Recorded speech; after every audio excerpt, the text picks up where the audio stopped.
Welcome back to video number 3. Is anybody else sick of this jam? It hasn't even come out, and I feel like I'm constantly being bombarded by stuff about this jam. But we do have some interesting information today to cover. Let's jump in, let's get there, let's go. We are starting off this morning once again talking about this jam. I'm so sick of this jam, I don't want to talk about the jam anymore. But it's not the jam, it's Abigail Spencer. Because Meghan took pictures of Abigail Spencer holding what looks like a plastic bowl with plastic lemons rolling around on Meghan's grass with her dog, with Meghan's dog. You know, the one she did not dump off in Canada when it didn't like Harry. Now, and that is the dog, by the way, that broke both of its front legs very mysteriously, and we never heard anything about how that happened. Now, a lot of people are coming out saying, do you realize the amount of strawberries that would be needed to make 50 jars of jelly or jam or whatever you want to call it? And they're pointing out that they're not in season right now in Montecito. So people are really questioning where this stuff came from and who made it, because nobody believes for a second that Meghan Markle made it. Now, I got to be honest, when I first saw this, for the free advertising, I thought this is embarrassing. And then this article came out. Thank God other people think it's as embarrassing as I do. And of course, we knew trouble was brewing, and it is. If you bother with any of this stuff, you're going to be markled, and people are going to dig into your past, and people are going to come up with all kinds of stuff, and that's pretty much what has happened. Let me explain. This young lady was apparently in Suits with Meghan Markle and has since gone on to do some other acting abilities, but I guess she's not that great of an actress. She's probably ranking with Meghan because her show came out, and in this show, they show the reviews, and she got all, from what I can tell, these are all 1-star reviews.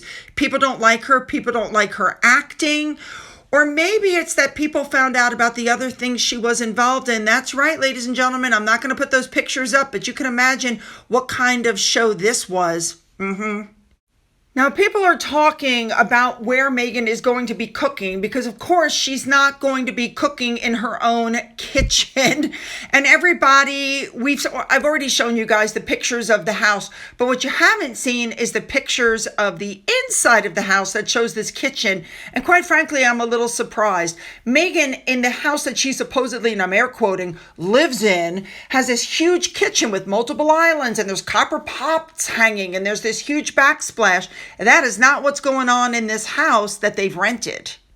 So what they've done is they've rented this 4,500 square foot modern farmhouse. It's in 8 acres of avocado trees and lemon groves, right? So she'll actually be able to get fresh lemons. What I'm shocked is the kitchen. I'm absolutely shocked. Her kitchen is 3 times the size of this kitchen. So there's the living room area. And when you turn around, there's the kitchen.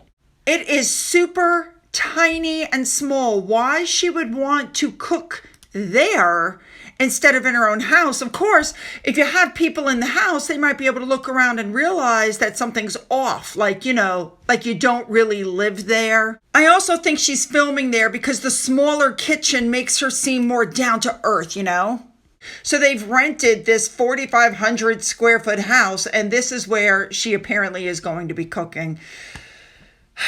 All right, let's move on. I don't want to talk about this stupid jam anymore. So here's the next bit of news that came out, that Harry and Meghan hired 2 new people to a communications team at Archewell. One is in Britain and one is in the United States. So you have Charlie Gibson, who was a previous PR. He ran some PR campaigns for a sweets company, and he's going to be their press contact in Europe in his role of Director of Communications. Kyle Boulia will be handling communications for Harry and Meghan in Los Angeles. He serves as their Deputy Press Secretary and Director of Communications for U.S. Media. I have to agree with Mystified. Why do private citizens who have no jobs have a press secretary? Let me tell you why they have a press secretary. Because the royals have press secretaries and they're still playing We're Royal in the United States. That's why. So my next question is, how long are these two going to last? Because we know that they're unable to keep staff. I mean, let's be honest, you guys. I'm not even talking about the UK. Just in the United States, they lost Archewell executive Bennett Levine. Remember him? Ben Browning, the Oscar-winning producer. Rebecca Sananis ran off. Mandana Diani, Catherine St. Laurent, who left after less than a year, Tanya Holness, Nashika Kumbel, Natalie Campbell. I mean, the list is extensive. Ashley Montahini Hansen, who was the VP of Global Communications, left. Christine Schrimmer, who was the head of communications. Genevieve Roth, who was the head of Archewell, left. The only person who's hung in there since the very beginning is James Holt. So what I can't figure out is why new people, when they try to get recruited by Archewell, that somehow they think in their brain, I'm going to do better than my predecessors, all 17 of them. Now, I would really like your comments on why you think she hired a press secretary for the UK as well as the United States. So make them good. Hit that like button, hit that subscribe button. Don't forget to go into the description box. You'll find the links to my Twitter, my Gettr, my Rumble, my email, my Patreon, my Amazon wish list, a physical address in case there's something you want to send. For those of you who've donated to my coffee fund, thank you so much. And as always, you guys, have a great day.